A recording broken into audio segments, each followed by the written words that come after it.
Hi there, nice to see you. Todd Cantelon here. Got a question for you as we start our time together. Do you ever ask questions? My kids will say, duh, Dad, we are always asking questions. But I'm talking about the big kind of questions. Questions like, why is this happening to me? If you've ever found yourself in a really tough stage of life, for sure you've asked that question. Why is this happening to me? Did I do something? I remember one time my wife and I, no joke, it sounds silly to say it, we're sitting in our living room and we actually said the words, are we cursed? You know, have we done something to make this bad stuff happen? Why is this happening to me? That's one kind of question. If you've asked that question, the second one is probably followed, upon it real quick. Where are you, God? Why aren't you stopping this? Why aren't you helping? Where are you, God? Especially when terrible things happen, a natural question is to ask, where is God in the midst of it? And if that tough season, God forbid, tends to become a protracted one, you'll find yourself asking the third question, when are things going to turn around? When already? When? How long, Lord? In fact, the Bible's full of writers using those exact same words. How long, Lord? How long until you save me? How long until the tide turns? Why is this happening? Where are you, God? When are things going to turn around? If you found yourself asking those questions from time to time throughout your life, I got two things to say to you. One, I think you're always going to be asking those questions. I don't think you'll ever get to a time in your life when you find yourself free of the kind of situation that creates that kind of questioning in your heart and mind. I just don't think it happens. I've lived long enough now, I've suffered enough to realize that I think life is a series of ups and downs, undulations, right? Sometimes things are good, and in those times you need to be thankful. Thank God. Thank you, Lord, for this season of plenty, for this season of goodness. And then you're going to hit another valley, and it's in those times when the content of today's sermon is really going to encourage you. The second thing I have to say to you, if you found yourself asking those questions, is that God has your answers. This is Psalm 20, verses 4 and 5. I'm reading out of the New King James Version. May He grant you according to your heart's desire and fulfill all your purpose. We will rejoice in your salvation, and in the name of our God we will set up our banners. May the Lord fulfill all your petitions. Yes, you guessed it, I've decided to park in Psalm 20 for a few weeks. The last 2 weeks, if you've been watching consistently, I preached through the first 3 verses of Psalm 20. I basically treated a sermon in 2 parts for editorial reasons. As I continue to look at Psalm 20, it seems to me I can spend another 4 weeks, including this week, exploring this really wonderful psalm. And it's really speaking to me, and I hope the same can be said for you. So we're going to sit down here and spend a little bit of time exploring this psalm. As I said in the last 2 sermons, Psalm 20 is a congregational hymn. We believe it was written for the first time to be sung by King David's court, by his people. What's interesting about the psalm is the voice is the people singing to the king. So as we explore it, just keep that in the back of your mind, that this is David's people, the king's people, singing to the king. They would have been gathered somewhere in Jerusalem, perhaps in the king's courts, perhaps in a wider space, perhaps in the tabernacle grounds in the city of Jerusalem. And King David's people would have been singing this song, this worship hymn, to him. The reason they would have been singing it is because on the morrow, the day after this event, they would have been heading out to battle. So this is a pre-battle hymn. This is a hymn that they would have sung to their king on the eve of going out to battle. And I think you're going to find, as I have been finding, that it's pretty encouraging stuff. And if your life is anything like mine, and if our lives are anything like the lives of those soldiers who sung this for the first time on the eve of battle, then you can take the encouragement that is in this psalm as if it is meant just for you. Because you're a member of God's people, because technically speaking, you're part of the congregation of the King, and I mean King with a capital K as in King Jesus, I believe you can take the encouragement that is in this psalm as meant just for you. Look at verse 4. May He grant you according to your heart's desire. This is the congregation asking for something on behalf of the king. May God, grant you, our king, according to your heart's desire. From this we get a really simple but encouraging point. It's okay to ask for things. I don't know if you ever feel silly or weird asking God for stuff. I know sometimes I feel like I'm asking God for things because I'm asking, connected to my own selfish desires, like I want a new car, or I want, for me, it's always a bigger sailboat. I mean, honestly, these are the simple carnal things that I think about. And I feel bad, like, why should I bother God with my petitions? I don't really need a new car. I don't really need a bigger sailboat. These are just trivial things. Of course, you might have trouble asking God for more serious things, like for a breakthrough with work, or for help in your marriage, or for Him to have mercy on your kids. Sometimes we feel bad asking God for things, like the God of the universe can't be bothered with our petitions. We should just keep silent. The Bible here is telling us that it's okay to ask for things. May God grant you, our King, according to your heart's desire.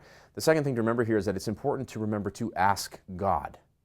Okay, you'd miss this point, right? May He grant you, our King, according to your heart's desire. The people are asking something of God. The question for you is God, is He the one you look to as your source?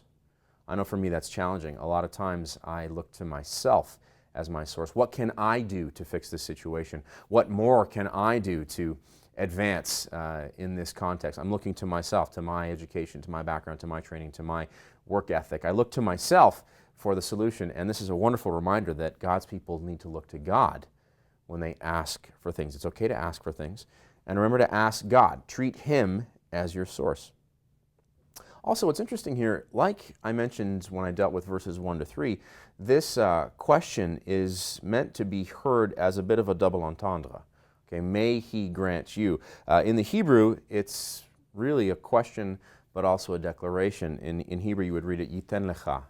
May He give you.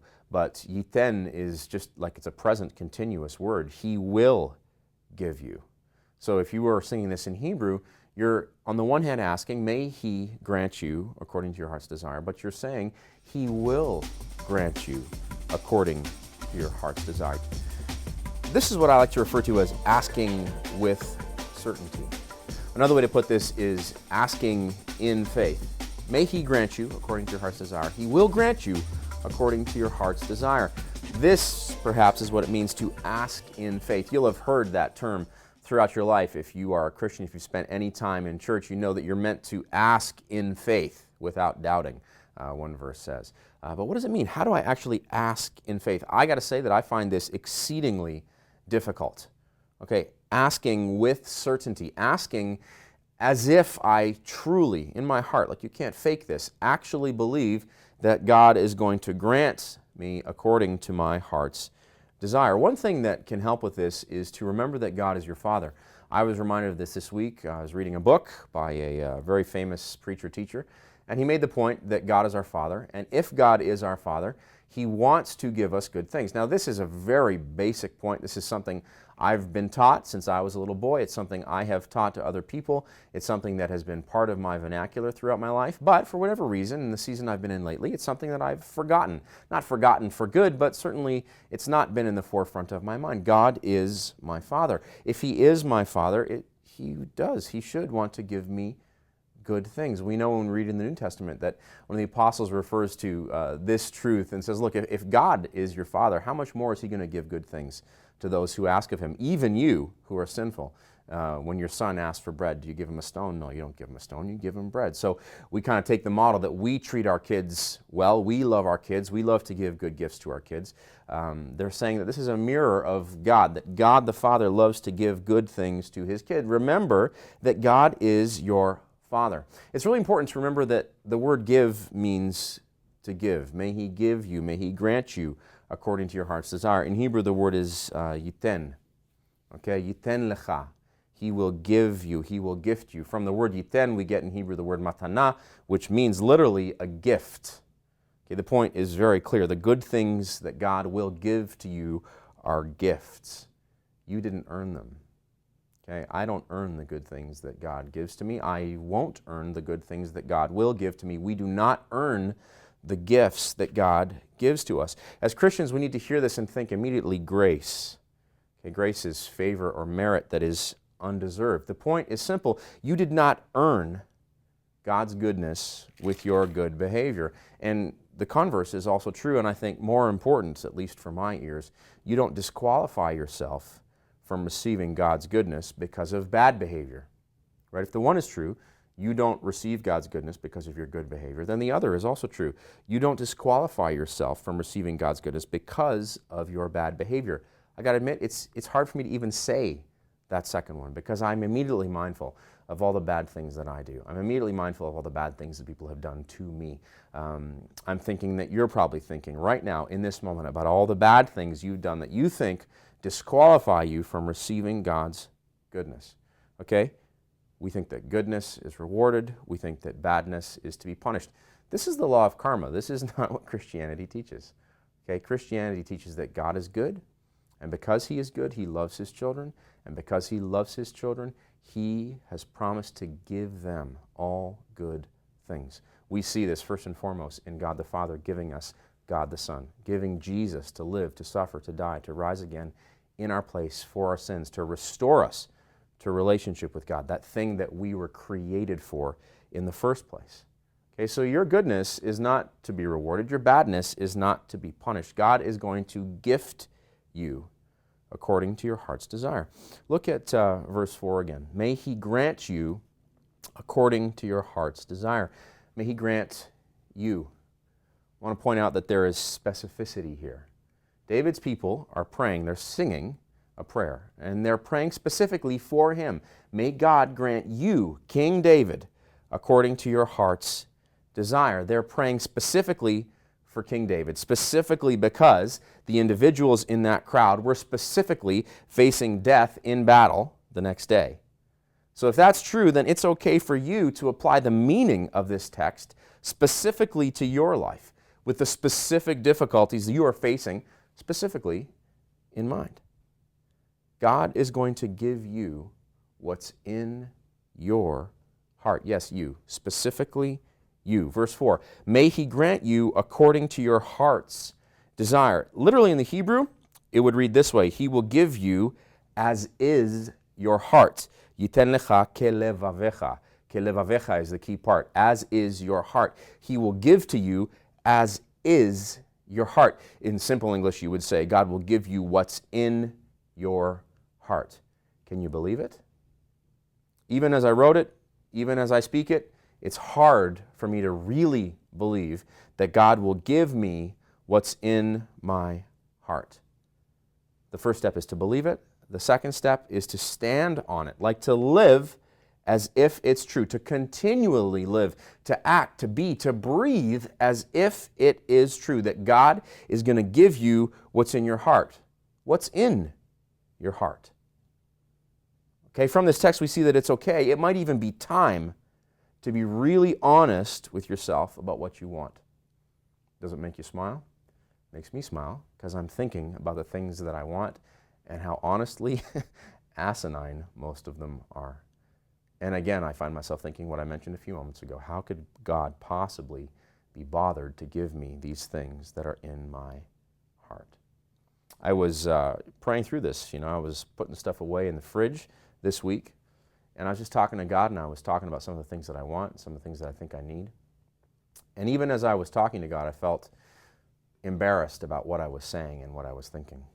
And then I kind of caught myself and said to Him as I'm closing the fridge, well, Lord, You know who I am. You know what's in my heart already, so I'm not even going to bother pretending. Do you ever feel like it's not right to speak casually to God? I sometimes find myself wondering if it's okay for me to speak to Him as a man speaks to his friend. I know that's how God spoke to Abraham. Is it okay for me to speak to God as if He's my friend? Well, in light of who Jesus is, in light of what Jesus does, yes, I believe it's okay for me to speak to God as if He's my friend. I need to be mindful of the fact that He's the King of the universe. But where does that leave me? Standing at my fridge, trying not to tell God what's in my heart while knowing that He knows exactly what's in my heart to begin with.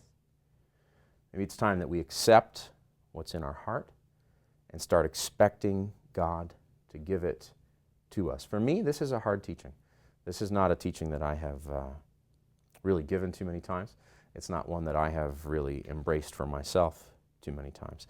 I realize, even as I'm saying this, that I might be beginning to sound like one of those preachers. But as I wrestle with life and as I wrestle with this text, I'm realizing that those preachers are probably more than half right. The God of Psalm 20 is a good God. He's a caring God. He's a saving God. He's a giving God. He is a cup-filling God. Look again at verse 4. May He grant you according to your heart's desire and fulfill all your purpose. You got it. Fulfill in the Hebrew is yemale. It literally means to fill up. So this is a case where the English translation actually works. Fulfill, to fill fully and fulfill all your purpose. Yemale. In Hebrew, when you use the word male, we still use it in modern Hebrew. It means to fill up to overflowing. I've said this before when I've been preaching live at church. I've said that if you were getting a drink of juice and you wanted more, as a kid you would say, male, male, male, male, fill it up, fill it up, fill it up, give me more, give me more, give me more. So the word itself kind of has the implication of overflowingness to it. May He fulfill all your desire. He is going to fill up your purpose. I want to ask you if you've stopped believing that God is in the overflow business. I got to confess, I have. Okay, I have found myself not believing that God is in the overflow business. So when I came to this psalm this week and was doing the reading that I've been doing this week, I just was like smacked in the head when I realized that God has promised to fill up, to fully fill up my purpose. He has promised to fully fill up your purpose. God is in the overflow business. You know who helped me this week? I got to admit it because it makes me feel so silly. My friend Mike, who's here helping me shoot this today, is going to smile. I've been reading Psalm 20, and I read a Joel Osteen book for the first time in my life. And it's just crazy. It's the kind of thing I never thought I would do, and I feel a little embarrassed to admit it. But of course, then I have to repent for feeling embarrassed, because why should I feel embarrassed? Because that just shows that I'm an arrogant so-and-so who needs to read more books. So I read this book, and literally it felt like it was written just for me. That's perhaps a picture into the kind of season good old Pastor Todd is walking through. But Psalm 20 and sweet Joel Osteen's book are reminding me to get my head out of my you-know-what and start believing again. He said in the context of his book, he said, look, if you're not embracing this book is not for you. I'm writing this book for believers. And I was like, well, I'm a believer, so I guess I better stop disbelieving and start believing again that God is in the overflow business. Well, thank God I have the Bible too to go back to. And when I read that this morning, I was like, oh my gosh, it's true. God is going to fill up all of your purpose. If you were to interpret the word purpose, it would simply mean efforts. God is going to fully fill up all of your efforts, your purpose, your strivings. Here's a question for you. Are you still working towards something? Are you still doing something that requires striving? So many of us at some point in our life just kind of stop. We say, that's it, I'm tired. I can't do it anymore. I'm tired. I just want to get a job. Okay? If that's you, maybe this message is for you today. Are you still doing something that requires striving? Do you still have a dream, or have you given up and just gotten a job? Verse 4 says that God is going to fulfill all your purpose. What are you doing in life that has a purpose to it? Are you doing anything in life that has a purpose to it? My wife and I have been struggling with this lately. We were sitting in our living room last night, in fact, talking about life and wanting to make sure, trying to do a self-inventory to make sure that the things we are doing in our life are really worth doing. Part of this is because we buried my grandmother this week. Yes, we did. We buried my grandmother. We put her in the ground. And as we watched her die, we sat vigil with her for 10 days. We weren't there for all of the 10 days, but over 10 days she declined. We popped in 3 times. And I got to say, man, as we sat there watching her die, watching my grandfather grieve the process, we were struck with the fact that you better do something that matters with your life. And we were saying that to us, like we better make sure we're doing something that really matters. Are you, my friend, doing something that really matters with your life? Is what you are doing with your life something that has purpose to it? If you aren't, stop what you're doing and be about your business. If you are doing something with your life that has purpose to it, keep doing it and expect God to fulfill it, to fully fill it. Well, Todd, how do we know that God is going to do this? Well, we know because He is the Savior and His salvation is for you. Look at verse 5. We will rejoice in your salvation, and in the name of our God we will set up our banners. May the Lord fulfill all your petitions.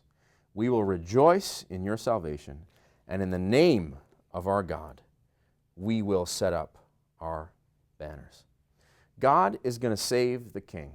Okay, that's what they're saying here. We, the people, will rejoice in your salvation, the fact that you, our king, are going to be saved by God. Why would King David's people think that King David was going to be saved by God? Because they think that King David is God's man. He's God's dude. He was anointed by the prophet to be the king over God's people. Of course, God is going to save King David. He's his dude. And if God saves the king, he's going to save us. This is something that we've really lost, that connection between people and monarch. But for these people, for the ones who would have sung this hymn for the first time, that connection would have been as real as life itself. Okay, God has set up the king. Therefore, God will save the king. We are the subjects of the king. Therefore, God's saving of the king is God's saving of us. Put simply, if the king wins, we win. And no Christian preacher worth his salt should preach that without referring to King Jesus. Right? You get that? If the king wins, we win. Well, King Jesus is the one who has won the victory once and for all over Satan, over sin, over death, and over hell. King Jesus is the one who's even now preparing his eternal kingdom for you. Okay, King Jesus is the one who will one day call you home or will return while you're still living to establish that kingdom here on earth. King Jesus is the one who even now is causing his power, the life of the kingdom, the goodness of the kingdom. He's causing these things to take root in you even now. King Jesus is doing these things for you right now. It is true for the Christian to say that the king has won. Because King Jesus has won, friend, victory is yours. We need to start living in victory. I know I sound like these people, but these people are more than half right. If Jesus has won the victory, and if you are his person, if you are his dude, if you are his girl, then his victory is your victory, and you need to start living as if it's true. You need to start living in victory. It's such a catchphrase, but it's just simply true. You can't read Psalm 20 and not say, it is simply true. And while you live in victory, make sure that everyone knows why you are so happy. We will rejoice in your salvation, and in the name of our God, we will set up our banners. In the kind of battle that David's people were going to be facing on the day after singing this song for the first time, banners were really important things. Okay, a banner is literally what you're thinking of. It's like a stick, a long pole with a flag at the top. Okay, they would have had these banners, and they were really important in the kind of battle they were heading into. They were used as identifiers. Okay, once the two armies would have come together, it's just a mess. If you've seen battle films that depict kind of hand-to-hand combat where two armies kind of converge, you'll have seen the kind of thing that actually historically happened. The two armies crash into each other, and then really it's every man for himself. It's a maelstrom, it's a melee, and they would have these banners up so that you could check where your people were. Because there would be times where in the push and pull of the battle, you would find yourself separated from your people. You would hear the horns to rally back to where your people were, and you would look to see the banner, and you would race back to that banner. It was an identifier. It was a rallying point. There would be times when they would call the army back to the banner to rally around the king. They were signals. You'll have seen this where they will lift the banners up, and that's when the archers would shoot, or they will lift the banners up, and that's when the cavalry will charge. This is, of course, before radio. This is before cell phones. This is before signaling, right? This is before electronics. So they were used to identify. They were used as rallying points. They were used as signals of what to do and where to go. Most importantly, a banner was used as an encouragement. The most important banner was the king's banner, the banner that was held right near where the king was at all times during the battle. And if you found yourself in a really tough spot during the battle, you would look back, you would see the king's banner, you would see that the king was still living and that the king was still in the fight. Okay, this is an encouragement. Friend, I got to say to you, God is your identity. You need to be reminded to think of yourself as his son. I'm his son. I'm his daughter. I am a citizen of God's kingdom. God is your rallying point. It's important for us to remember that we need to go where he says to go, and we need to do what he says to do. You want to take your signals from him, not from peers, not from self, not from culture. How hard is that to do? Do you find it hard? I find it so incredibly hard not to exclusively take my signals from myself, from my peers, and from the world around me. I am bombarded every day with messaging that says to me, I'm not doing anything with my life. If I want to be happy, I really need this new trinket. I'm not good looking, whatever you want. I'm not good looking enough or smart enough or wise enough or educated enough. Whatever the advertiser happens to want to be selling me, he tells me I'm something that I'm really not, and I can fix that something by buying this something. You know what I'm talking about.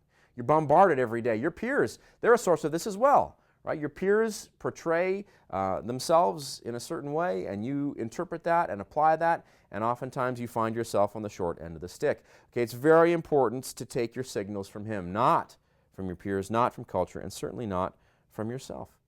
And even if you find yourself feeling like the battle is going to overwhelm you, let me remind you today to lift your eyes for a second and check the King's banner. Okay, check the King's banner, and when you see it, be reminded that everything's going to be all right because the King is still in the fight. Okay, everything's going to be all right because the King is still in the fight. If that's true, then any and every question you face in life, well, you're going to be able to look to your King. Because, looking at verse 5, the Lord will fulfill all your petitions. May the Lord fulfill all your petitions. In the Hebrew, it's He will fill up all your questions. Yemale mishaltecha. He will fill up, He will fulfill all your questions. Okay, you think petition is something you sign and a whole bunch of people sign and say, we want this to change. No, it's simpler than that. It's just your questions. The questions you have about life, like why is this happening to me? Questions like, where are you, God? Questions like, when are things going to turn around? Today, friends, Psalm 20 says this to you: God will answer you.